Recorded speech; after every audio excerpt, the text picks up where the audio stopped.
यह व्याप्तं सर्वमेदं जगत् स्थावर जंगमं तामधेनु शिरसा वंदे भूत भवस्य मातरम।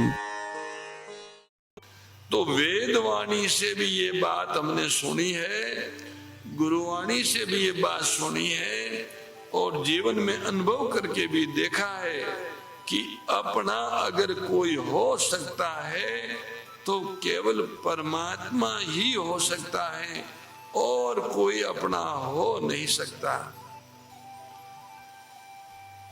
और वस्तु योग्यता सामर्थ्य का अगर कोई उपयोग हो सकता है तो वो केवल सेवा ही हो सकती है, नहीं तो भोग करोगे तो मोह और आसक्ति में बंध जाओगे। और ज्ञान का कोई भी प्रभाव हो सकता है तो यही हो सकता है कि मेरा कुछ नहीं है, मुझे कुछ नहीं चाहिए, इसी को सत्संग कहते हैं। असत को असत मानना और सत को असत समझना और सत को सत मानना, इसी का नाम सत्संग है। इस सत्य को स्वीकार कर लेगा वो सत्संगी हो जाएगा। सत्संगी हो जाएगा तो साधन नष्ट हो जाएगा, उसे योग प्राप्त हो जाएगा।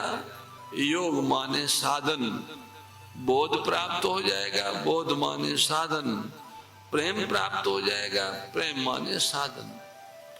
तीनों को इकट्ठा कर दो तो इसका नाम होगा साधना। और साधना जो होती है इसमें सब कुछ, इसमें कुछ लोगों का मतभेद होगा। साधना जो होती है उसमें सत्ता साध्य की होती है, भक्ति में भगवान की शक्ति होती है, साधक की नहीं होती, भक्त की नहीं होती।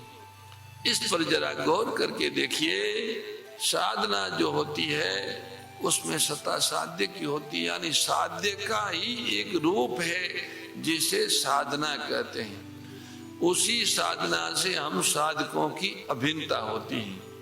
अतः साधना में सत्ता साध्य की होती है। इस दृष्टि से हम सबका जीवन एक उस अलौकिक तत्व को प्राप्त कर सकता है जहां केवल अद्वैत है और कुछ नहीं।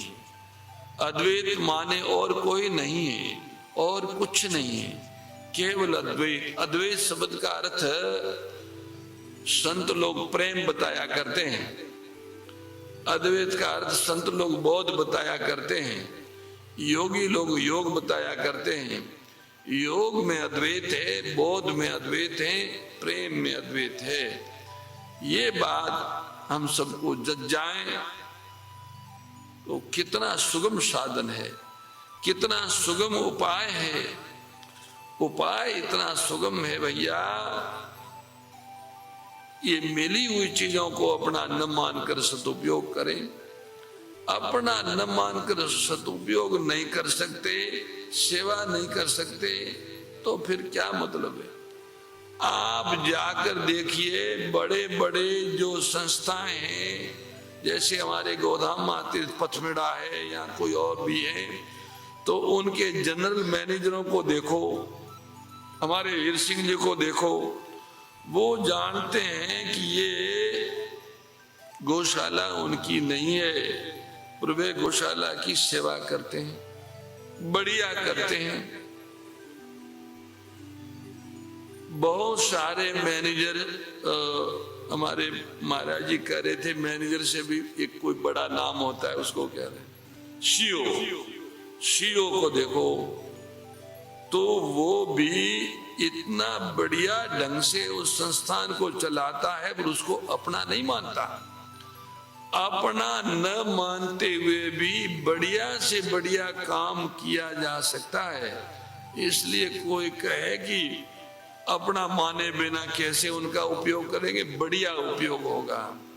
हमको आपको जहां जहां मैनेजमेंट मिला है, प्रबंधन मिला है, काम करने को मिला है, घर में, परिवार में, समाज में, संस्था में, राष्ट्र में तो काम करें, कर सकते हैं। बिना अपना माने बढ़िया से बढ़िया सेवा भी कर सकते हैं, अपना बिना माने।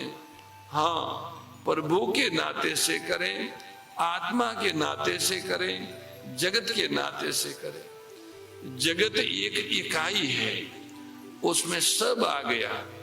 आत्मा एक इकाई है, उसमें सब आ गया। परमात्मा एक इकाई है, उसमें सब आ गया। अब आप परमात्मा के मानने वाले हो तो परमात्मा के नाते सेवा करो, और आत्मा को मानने वाले हो तो आत्मा के नाते सेवा करो, और जगत को मानने वाले हो तो जगत के नाते सेवा करो। तो आपको मिलेगा क्या? सेवक को क्या मिलता है? सेवक को क्या मिलता है? प्रेम।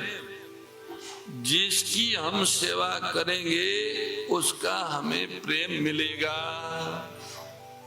जगदीश की सेवा करेंगे तो जगदीश का प्रेम मिलेगा, जगत की सेवा करेंगे तो जगत का प्रेम मिलेगा।